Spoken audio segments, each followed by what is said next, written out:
प्रणाम। मनमोहक कृतियों पटल मोहन कृति पटल पर जुड़ी समस्त कृतिकारों को प्रणाम करनो, अभिनंदन और स्वागत करनो। आज यो 370 कार्यक्रम छू और 2009 दिन मैं सबको हार्दिक अभिनंदन करूँ, स्वागत करनो। और आज हमारे कार्यक्रम में जुड़ी छन हल्द्वानी बटी आदरणीय कविवर हिमांशु पाठक जी और देहरादून बटी आदरणीय भारती पांडे दीदी। मैं आपको हार्दिक अभिनंदन करनो। और यो कड़ी में आज प्रथम प्रस्तुति लीजिए, मैं आपको आमंत्रित करनो कि सुंदर प्रस्तुति दिवे पटल का कृतार्थ करना कृपा करला। बहुत बहुत अभिनंदन, हार्दिक स्वागत। जय। धन्यवाद जोजू और कवि हिमांशु जी, नमस्कार। यो मैं आज हिंदी में कहानी लघु कथा धरने ये शुभ तारीख का एक पत्रिका निकले यो अंबाला छावनी बटी यो स्वर्ण जयंती वर्ष चल लो 50वां ना, तो उमी मेरे कहानी रे समझदारी जो कोरोना काल में लिखी छी कहानी, तो हिंदी में छू। कहानी का नाम है समझदारी। सुरेंद्र मोहन उर्फ सैम की मौत ने सभी को हिला दिया था। सैम की पत्नी राधिका का रो रो कर बुरा हाल था। अभी अभी तो गृहस्थी जमी थी कि अचानक ऐसा विस्फोट हुआ, सब बिखर गया, कोहराम मचा था।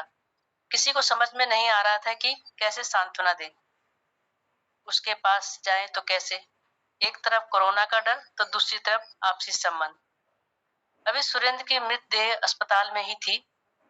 हिम्मत जुटाकर कुछ लोग मास्क लगा दूरी बनाकर बूढ़े माँ बाप को सांत्वना दे रहे थे, तो कुछ सुरेंद्र की अंतिम यात्रा की तैयारी में जुटे थे। बूढ़े माँ बाप बेटे के अंतिम दर्शन के लिए तड़प रहे थे। उधर कोरोना से हुई मौत के कारण अस्पताल से सीधे शमशान ले जाने की बात हो रही थी। अभी तो बूढ़े माँ बाप बैठे हैं, आंखों के सामने जवान बेटा चला गया। लोगों की सहानुभूति के शब्द उनके मास्क के भीतर से बमुश्किल बाहर निकल रहे थे। ये समय तो हमारे जाने का था, तो पहले क्यों चला गया? पता नहीं किस जन्म का बदला लिया भगवान ने, न जाने किस कर्म की सजा मिली होगी हमें।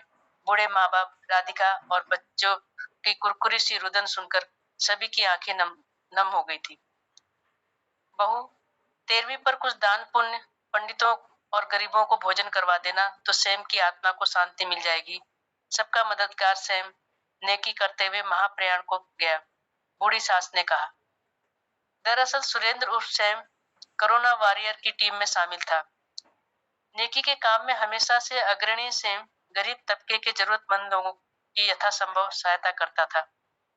अम्मा, पिछले साल से इस बार कोरोना का अधिक भयावह प्रकोप रहा। क्रियाक्रम के लिए पंडित भी सुलभ नहीं हो रहे। ऐसे में किसी को घर बुलाना, भोज देना सही नहीं है माँ जी, राधिका ने कहा। तो फिर सैम की आत्मा को शांति कैसे मिलेगी? बूढ़ी माँ के चेहरे पर भय और चिंता के भाव प्रकट थे।